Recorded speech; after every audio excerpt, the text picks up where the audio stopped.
is such an ecstasy in the submission and orphan-like leaning on the right arm of the Mevlevi dervish performing the whirling dance. The whirling dance is impressive because even a person without the slightest knowledge of Mevlevi teachings and practices immediately perceives that the whirling dance indicates an entirely different world. In fact, the whirling dance and Mevlana are the door opening to a truth beyond our known and accustomed worlds. Come, let's try to open this door part way. There is something hidden in every human being's heart, given the name of secret according to Mevlana and Islamic Sufism. There is a secret that turns in our heart. Everything created is connected to that secret. Even this sky, in layers, turns because of this. This secret is not given to every person. It can only be reached by lengthy efforts and kind deeds. This secret is what the great Turkish mystical poet Yunus Emre meant when he said, "There is a self in me, within myself." Indian philosophy and mysticism gave the names of sublime self, or Atma, to this secret. The expression, "know thyself," in classical Greek civilization, calls people to know this secret self hidden in the heart. Throughout history, the spiritual essence of Judaism, Christianity, and Islamic Sufism have always struggled to make known this internal, unknown self. What we have tried to understand and open up is a secret. Some persons who have reached this secret are tongue-tied because they assume the state of knowing what is not known. As they cannot know what is not known, there are no words to describe it. Perhaps because of this, Mevlana chose poetry, dancing, and music to describe what is undescribable. However, before he was called Mevlana as a title of respect, he was Jalaluddin Rumi. He taught at the madrasa and gave sermons at the mosque. He was a respected, contented Sufi and a very beloved scholar. Mevlana received his first education from his father. After his father's death, he continued with his father's student. He went to Aleppo and Damascus. He talked with the greatest scholars and Sufists of the period. He was moist clay in the hands of these masters. His fate was to enter into the mold of his teachers and to be baked in the oven. He would be alone like everyone while being baked. Finally, when the secret fire that he called the inner love flared up, it would burn to ashes everything he knew as Jalaleddin. Weren't all of these preparations for that moment? According to Mevlana, love is such a strong fire that, other than God, it burns all creatures and their relations and destroys them. This burning is needed to become fully humanized for those who are created from clay and soil. According to Mevlana, the evolution of human beings has not yet been completed, because human beings were created to be mature, perfect, and complete. To be the perfect man does not mean to become a person who is good, ethical, philanthropic, and full of love. As long as there is the ego, even to think that we can have these attributes is to deceive oneself, because the ego cannot see beyond its own selfish and urgent interests. To be the perfect man means to abandon all known positive and negative feelings and habits, and to take on the unrecognized and unknown consciousness and essence different from the ego. This change starts in the heart of persons with the shining of the divine fire and light. This is a complete transformation in the mind, in the brain cells, and in the atoms of the body. This is a transformation into an existence where the body becomes lighter and transparent. The curtain is raised. The views become definite. Everything is seen and known, and is an existence that can exist everywhere. According to the mystical currents, it is possible for human beings to be everything in a completely different dimension of consciousness. When a seed or pip is broken, there appears to be nothing inside. However, this nothing is the essence of a tree. Thus, just like this, billions and billions of years ago, prior to the Big Bang, nothing was the essence of everything. This situation, for which no rule or law of physics works, is called in Sufism personal destiny, which cannot be comprehended by any human being, or the hidden abode of God Almighty.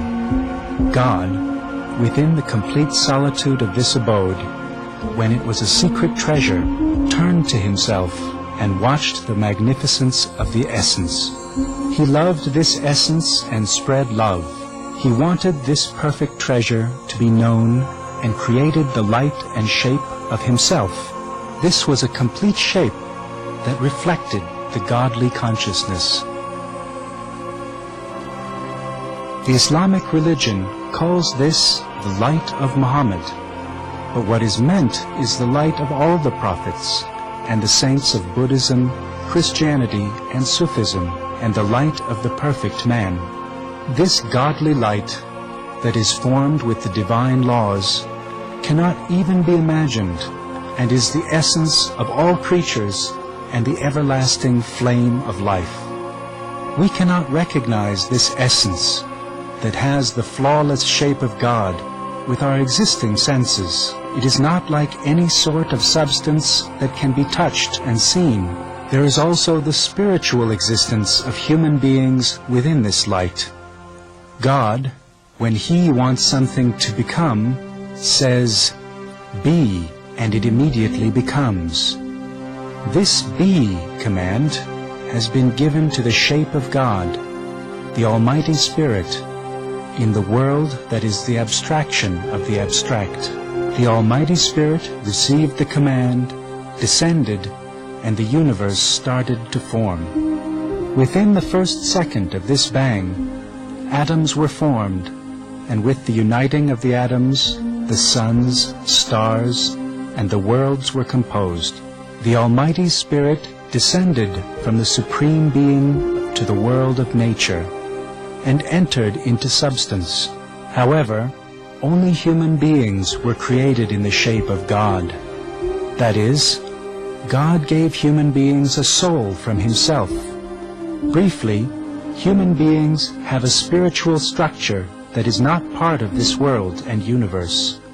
According to Sufism, this spirit forms the real self of human beings, and it descended by degrees to this universe from other worlds, from the world of spirits and angels, and it became apparent by wearing the bodily apparel of this world and universe. It is very natural for the spiritual presence, not belonging here, to yearn for its homeland. Human beings equate themselves with their own body in the concrete world, and there is actually the longing of separation behind the yearning felt for goods, property, position, fame, and power. One day this pain of separation envelops and embraces the self so much that it starts crying and lamenting. How could it not cry? The place left behind is the presence of the unity, Almighty God. Thus, the reed flute is the symbol of this soul that has separated from its real homeland. The reed flute, with its melancholy, sad, and moving sound, is expressing its yearning to God to be reunited with the reed bed from which it was separated. I said to that reed flute that cries and moans, "Who caused your suffering? Who are you complaining about?" It said, "I was cut from from a reed with sweet lips. It is the pain of separation that makes me lament. The stages passed until entering into the shape of human beings, after abandoning the presence of God, resemble the stages passed from the breaking off of the reed from the reed bed, until it enters the shape of the reed flute. The reed flute master cut a reed from the reed bed. He cut 7 holes. The reed flute player's lips touched the reed flute, and it cried for help. What made it play was not the lip, but the breath in it. God created from himself all the creatures, from the single-celled to the most complex, but he only blew from his own soul to humans. The breath blown into the reed flute expresses this. The inside of the reed flute is empty. It only makes a sound with the breath blown into it.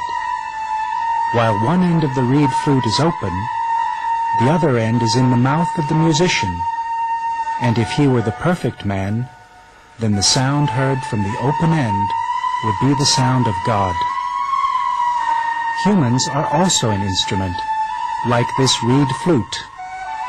Whenever a human becomes a perfect man, a real sheikh, then he will become a human like a human, and will be emptied by being saved from himself.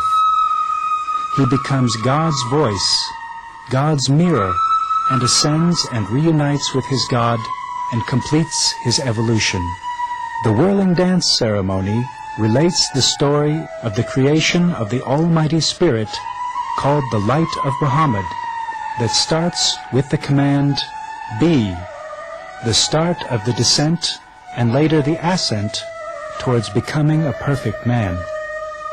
After the death of Mevlana, the whirling dance was connected to a number of principles and starts by praising the Prophet Muhammad. To praise the Prophet is to praise the Almighty Spirit that has descended from the abstract to the concrete worlds. All of the prophets are a reflection of this Almighty Spirit, that is, God, and all of them convey the same message. So to praise the prophets is to praise God. The double drum beats heard express the command, be, given when God was creating the universe. The reed flute part following this symbolizes the divine breath that gave life to lifeless bodies, of the light of God that descended to the concrete world with this command.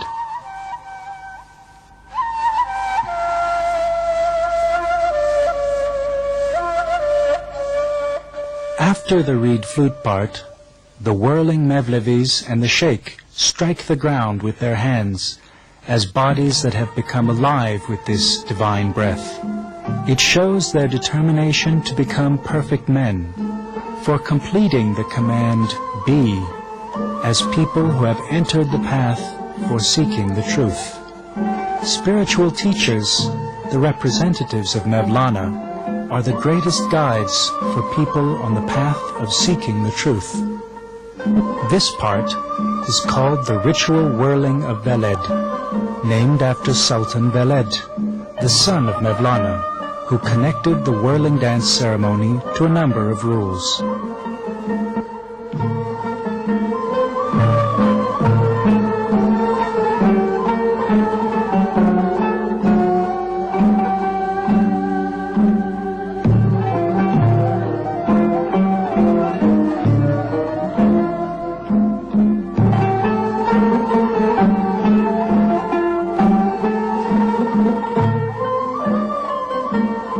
This greeting, given by looking at the faces and into the eyes, has the meaning of sanctifying the manifestation of God that exists in every human being.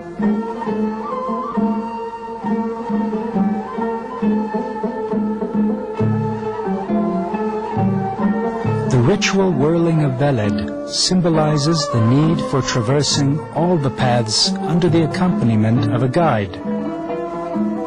It has the meaning that the best path is to stand in the footsteps of a mature sheikh who has previously passed this way, and to advance from the points where he stepped. In this part, the sheikh and the whirling Mevlevis greet each other in front of the sheikh's official post, and when passing the point exactly opposite to it, the post is Mevlana's, and while it symbolizes the divine nature, the opposite end symbolizes the nature of human beings. There is an imaginary line between these two ends called the equator. This line is the shortest path for reaching God. The right side of the circle symbolizes the descent from divine nature, and the left side symbolizes the ascent from the natural world of human beings to the divine nature. The right expresses the descent to the material world, and the left expresses the ascent to spiritual perfection. The right is the known, visible world, while the left is the unknown, invisible world. The greetings given by the sheikh and the whirling Mevlevis at both ends are the greetings they give when passing from one world to another.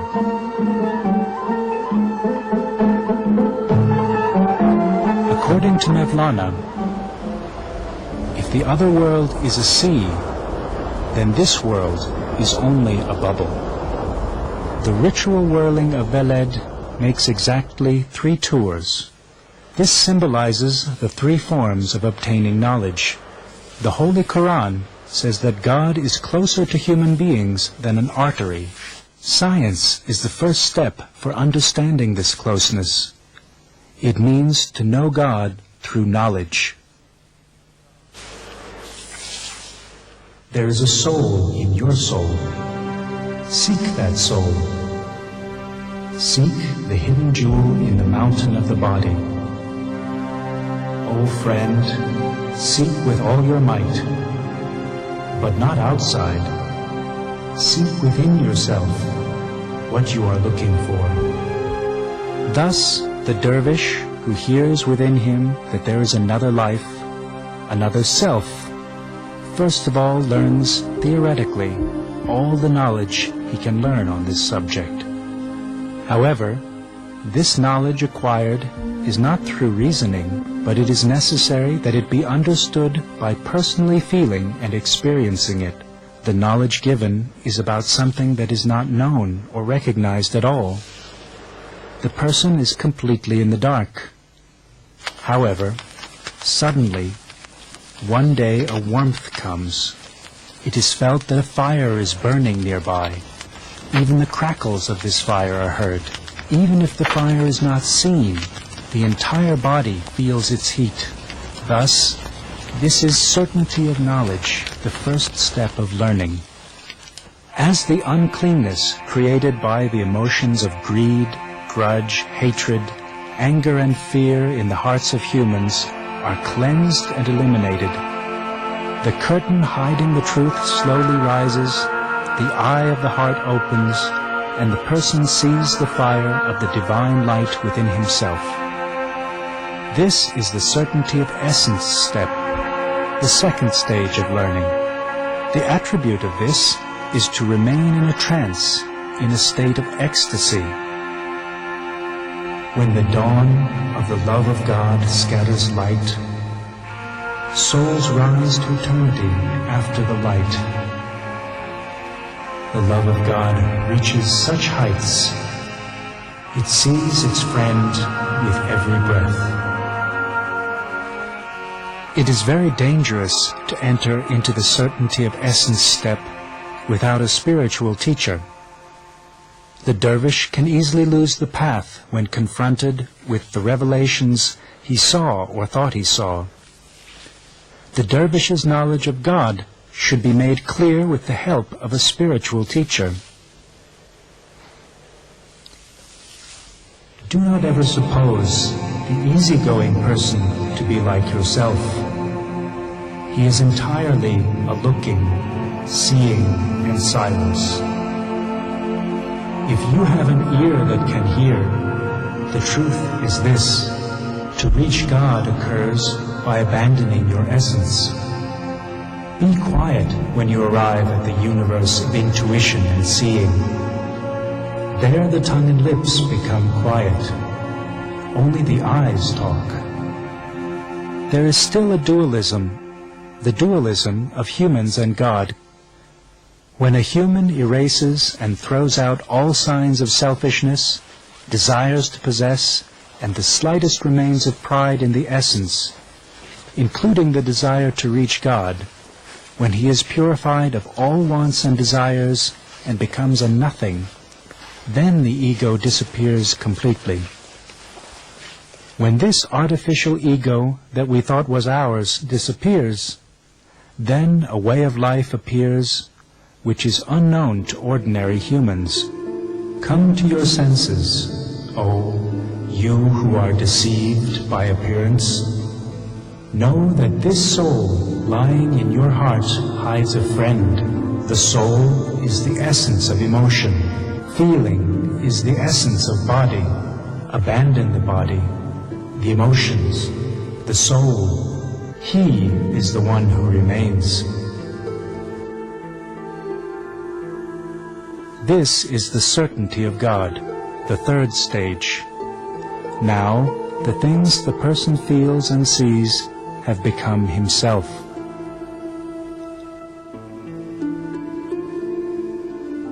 Love came.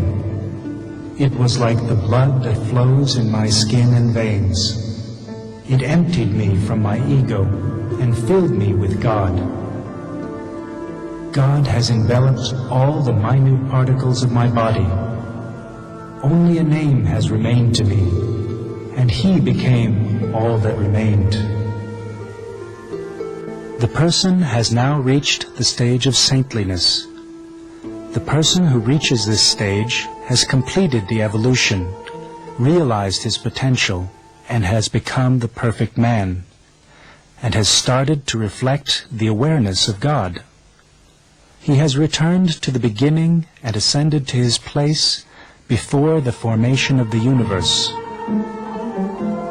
The whirling Mevlevis complete 3 tours by following the sheikhs assumed to have passed through all of these paths with the hope of reaching the stage of certainty of God. The ritual whirling of Veled finishes with the sheikh passing to the post. Human beings, whose bodies were created from clay and soil, must first be baked to reach the stage of certainty of God. This baking is needed so that the novice candidate's heart can endure when the day of meeting with God arrives. The most difficult stage of this maturation is the struggle with one's own self. There is such a difficult fight that this was called the Great War Against Self. Our emotions, such as anger, jealousy, greed, hatred, and fear, our thoughts, the customs and practices that we have internalized, and our identity have formed a wall that prevents us from seeing the sacred light within us. All of these are just like a layer of dust and dirt that spoils the appearance of the mirror. In order to see the mirror, in which God will be revealed, this layer of dust and dirt must be cleaned. The maturation of Mevlana and the cleaning of the mirror of his heart, besides his personal efforts, were realized by his first 2 teachers. The rest of it, in his own words, was left to the grace of God. This favor came to Mevlana in the shape of Shems of Tabriz. Has it been observed at all that any chemical substance would abandon its own existence without being heated and combined with another? Thus, Shems was this fire that would heat and burn Mevlana, and Mevlana's essence was firewood. Shems came to do away with it. Social position, belief, reason, fears, everything but everything constituting an obstacle had to be burned in this fire. I want to burn and be burned. Try to awaken that fire in your heart. Light the fire of love in your soul with a fire. Set all the words on fire, all of the thoughts. Mevlana had to abandon the known so that he could reach the unknown. For this, Shams even tore up, page by page, Mevlana's books, his most valued treasure, and threw them in water. When even a fragment of shame and pride does not remain, and when the layer forming one's own importance melts, only a void remains. Very few people can come face to face without trembling with anxiety at first, with the knowledge that they are no one. It is misunderstood with the coldness of death and the silence of graveyards. However, it was necessary for one to become accustomed to this void for progressing to the degrees of perception after this.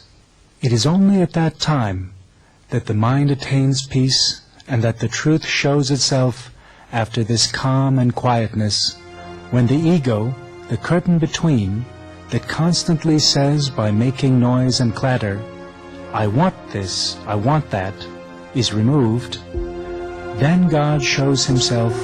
Actually, God was always there. He was everywhere. It was necessary to discover him, not to seek him. This state is not an enthusiastic trance. It is an unknown, completely different awareness, or, more accurately, perspective. This is the opening of the eye of the heart. In the sayings of the Hindus, it is the opening of the chakra of the heart. There is the Almighty Spirit in this place where there is nothing other than silence, where there is no emotion, thought, and form. It is the light of Muhammad in Islamic terminology. Mevlana, who realized the union of existence and unlimited void, became like a reed flute in which only the breath of God circulated. We are like a reed flute. Our melody is from you. We are like a mountain. Our echo is from you. Actually, we and our existence are composed of nothing. My God, who shows mortals like him exists, the real essence is composed of you. All of us are a lion in appearance. However, like lions on flags, the playing, assaults from time to time of those lions is because of the wind. The playings of the lions on the flag are seen, but the winds that make them play are not seen. First of all, Shams lit a spark in Mevlana's heart, and later he lit a flame, and now it transformed into a furiously burning fire. However, there was one final obstacle: Mevlana's dependence on Shams. When the time comes, it is even necessary to light and burn the dependence felt for a spiritual teacher. Mevlana explains this as follows. Two live birds who are connected to each other, even if they have 4 wings, they cannot fly, because there is a duality. Whereas, if one of the birds dies, then the other can fly, because there is no more duality. Shams withdrew and disappeared. According to a rumor, he was killed and thrown into a well in Konya. This regret at separation burned Mevlana so much that now nothing remained to remind him of Jalaluddin Rumi. As in the example of the planets in the skies, Mevlana also started to revolve around that sun which started to shine within him. I am becoming enlightened with your light.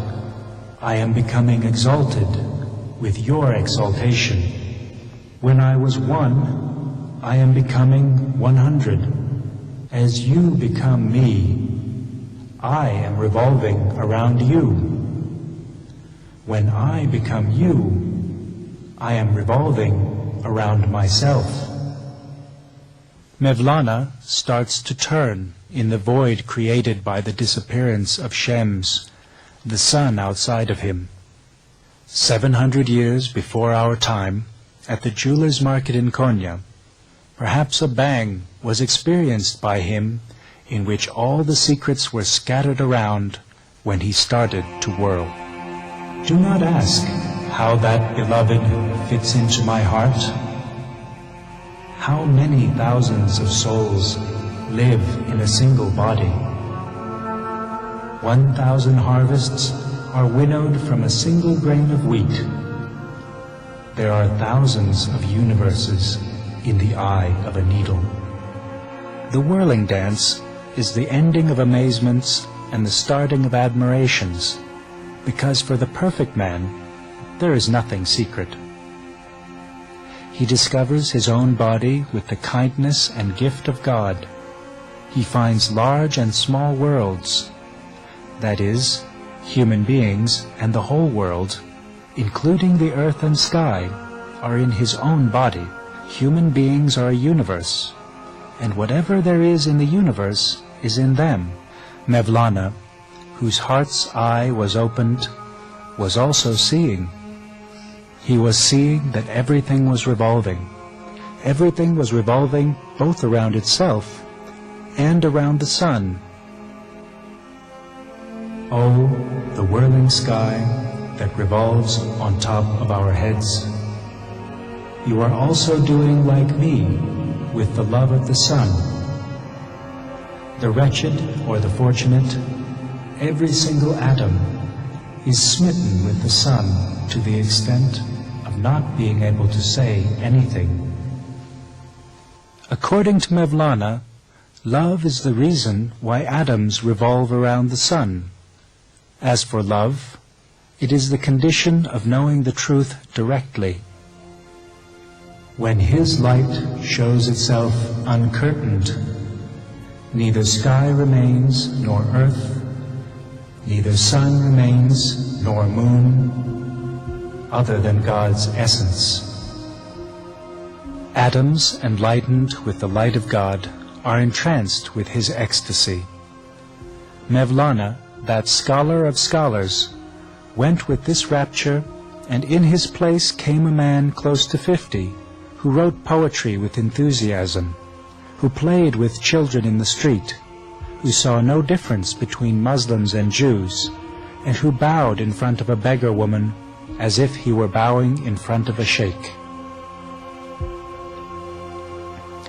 Mevlana loved people, not because they were humans or for the contributions they made to society, but he loved them for that trembling, small, divine light that he saw in the heart of everyone. He loved people because of the Creator. In any case, there was nothing else for him other than God. Mevlana, who is known as Rumi in the West, neither established a tariqah during his life nor set the whirling dance to the rules of today. He only would revolve and dance without following any rules, as he felt from within when he entered into ecstasy. The whirling dance for him was a path going to the heavens, a door opening to the heavens, a flight from life to death, a flying away from death to immortality. In the whirling dance part of the ceremony, connected to the rules according to the views and philosophy of Mevlana, the dervishes' cloaks thrown to the ground mean for humans to push aside the world with the backs of their hands, to strip themselves of their personalities and essences, and to abandon the God-sent blessings of the world. The black dervish cloak represents the world and daily concerns.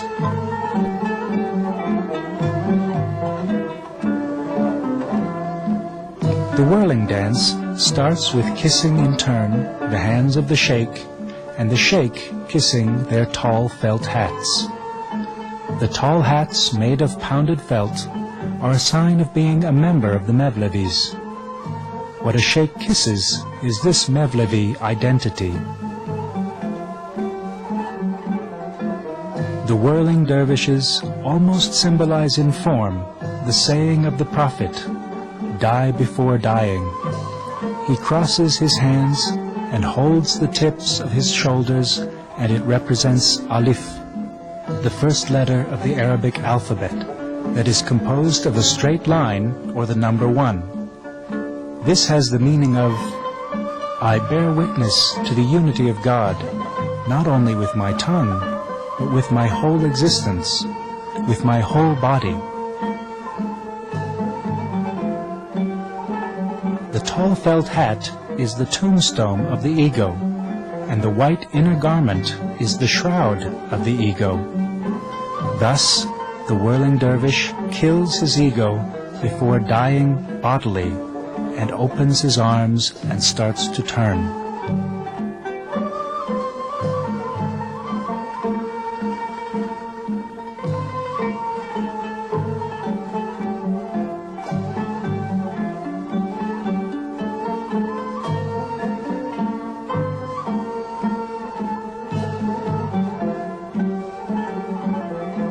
Burned hearts cry out with silent cries to the skies, "Here I am, beating my feet. My ego is under my feet. You are everywhere. Your splendor in every direction."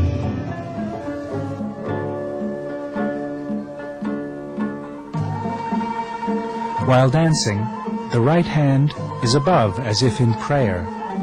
The left hand is turned below, as if to say, "We receive from God and spread to the people. We do not keep anything for ourselves. We are nothing but a form existing in appearance, acting as an intermediary." While the whirling dervish keeps his left foot fixed on the floor, the right foot revolves around it. He says God silently within himself at every revolution. The whirling dervish says God with every revolution.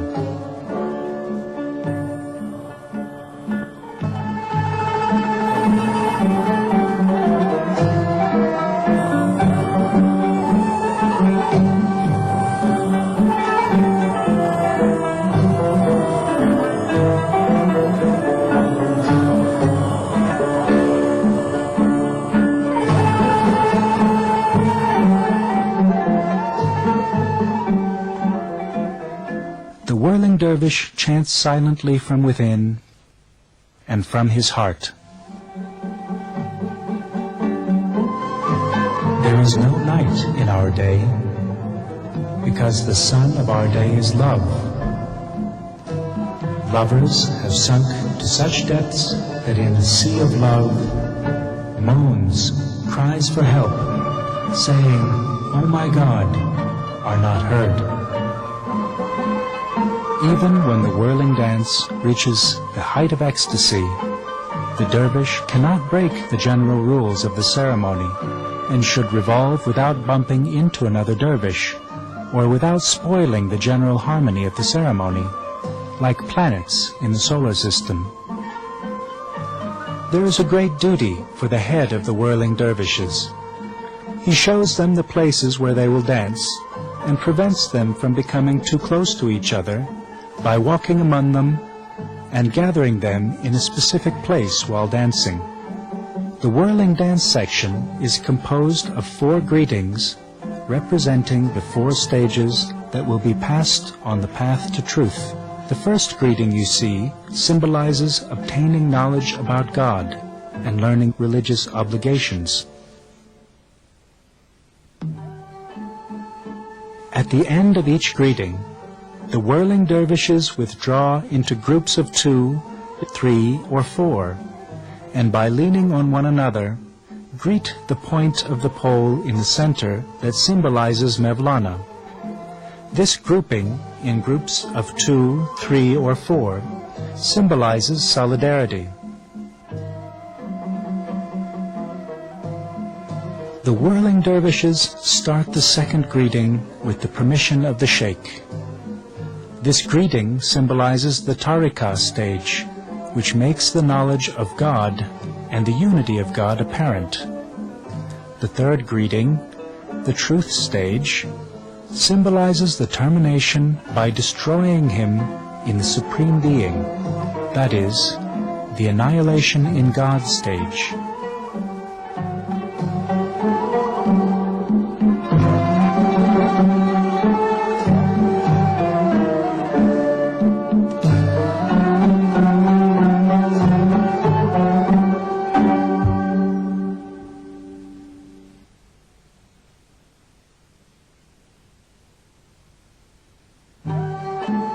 The fourth greeting is the expression of the spiritual knowledge stage.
Just as Mevlana said,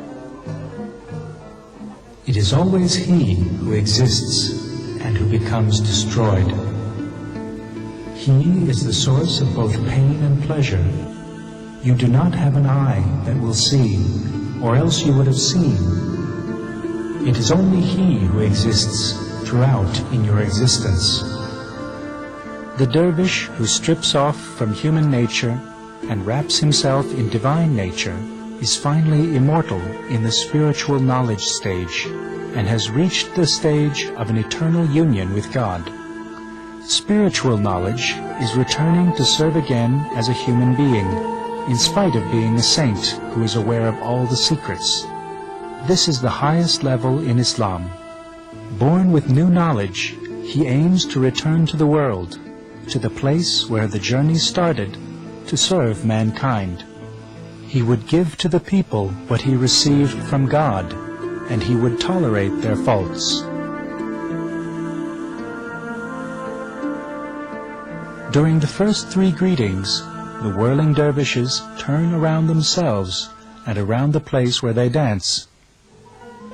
At the fourth greeting, the dervishes remain where they are and only turn around the sheikh. This has the meaning of persisting at the stop of oneness, unity. The head of the dervishes now keeps everyone at the outer orbit and does not allow anyone to enter the inner orbit, because the sheikh also joins in the final greeting.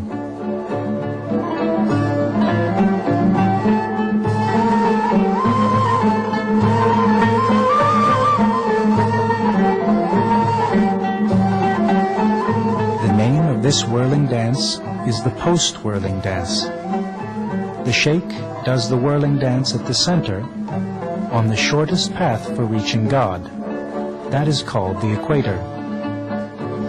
The dervish, who perceives the reason for the divine orders and creation, has defeated his ego and complied with the order of the Prophet, die before dying, and the call of the Holy Quran, return to your God and enter into the group of my best human beings.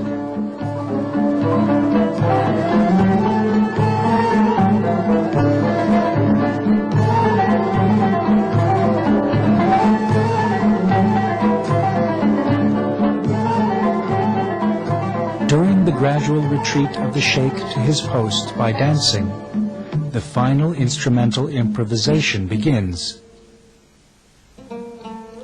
This is the expression of the person's mature, tranquil, calm state of radiating light.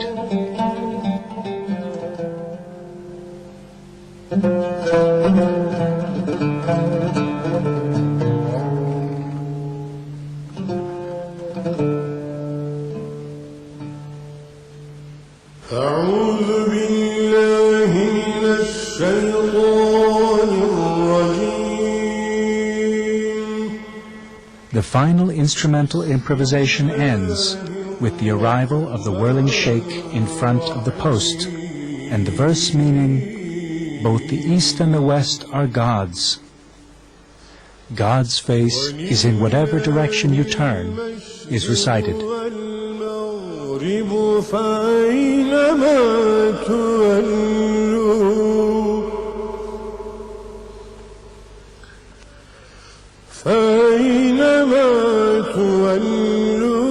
فثم وجه الله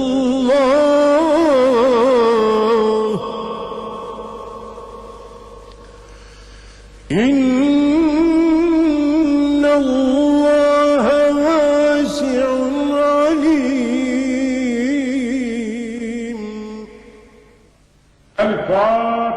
When the verse from the Holy Quran is finished, then the head of the whirling dervishes starts a prayer. بارك الله و برکات کلام الله را سمارا سفارا و فارا وجد و حالات و مردان هدا را اول عظمت بزرگی هدا و رسالات. According to Mevlana, human beings embrace God when the curtain of the world between human beings and God is lifted. What damage is coming to the sun and the moon from setting? You have seen the setting. Now watch the rising. To you it looks like it is setting, but it is rising. The grave looks like a prison, but it is the salvation of the soul. Death, which is a salvation, is the wedding night for Mevlana, and the ceremonies organized every year on the 17th of December in Konya and in various places of the world are an exchange of Bayram greetings for the Mevlevis. Mevlana's students in Konya wrote down everything he said and ensured that not even a single line of his beautiful words and poems was lost. And they have preserved in Konya for exactly 700 years the clothes he wore and other articles of his. At the entrance gate to the tomb where the sarcophagi and belongings of Mevlana and the other great Mevlevi dervishes are located, it is written, "This place is the Kaaba of lovers. Those who come here incomplete are completed."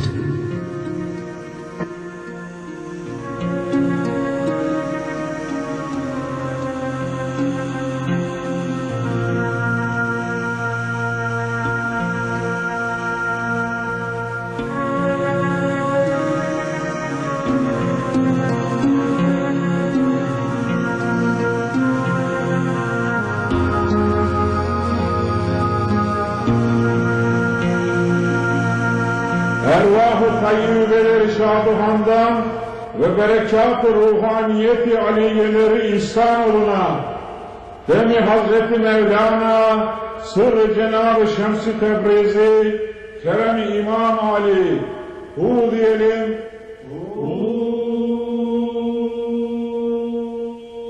After the symbolic exchange of Bayram greetings, a short prayer is recited and the whirling dance ceremony ends with all the dervishes and the musicians following the sheikh in leaving the place by greeting the post. People from every class, denomination, race, and religion, sultans, emirs, scholars, uneducated people, imams, priests, and rabbis, attended Mevlana's funeral. Wasn't it he who said, "Let whoever exists come. Let the non-Muslims, idol worshippers and the Zoroastrians come. Wasn't it he who said, 72 nations hear their secrets from us? In fact, it is said that some Christians and Jews attending Mevlana's funeral said, "We understood the reality of Jesus Christ and Moses and all the prophets from his clear words."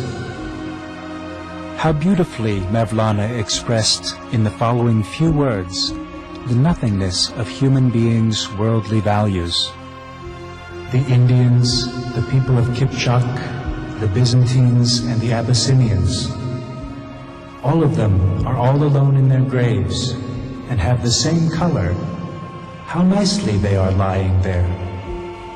However, on the other hand, for Mevlana, human beings are creatures who carry the divine light in their hearts and who can reflect God in the mirrors of their hearts. You, that is a copy of that sacred book, you are the mirror of art in creation. Whatever you wish it from yourself. Find it in yourself. Whatever you look for is in yourself, and that is you.